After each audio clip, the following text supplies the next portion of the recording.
Romans 6 and verse 5, Paul tells us, if we have been planted together in the likeness of Christ's death, we shall also be in the likeness of his resurrection. So if you're not rooted with him in death, you cannot be raised together into resurrection power with him in life. Fruit is not infectious.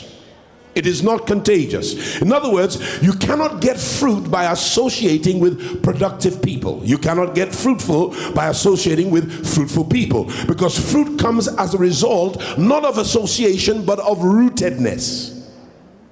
You can be seated beside somebody who's fruitful and be fruitless yourself. You can be married to somebody who's fruitful and not produce any fruit yourself, so that the spouse may be rooted and therefore potentially fruitful, but the other may be unrooted and as a result unable to bear fruit.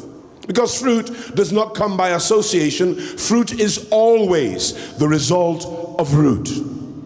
So you don't become rooted by knowing the pastor. You don't become rooted by shaking the pastor's hands.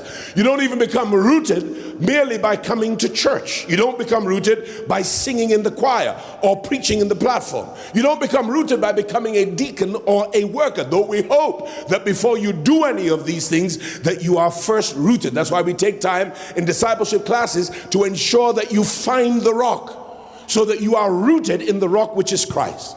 Two people can be in one service and one gets fruit and the other gets nothing out of the service. Why? Because one is rooted in Christ and the other has no root in Christ Jesus.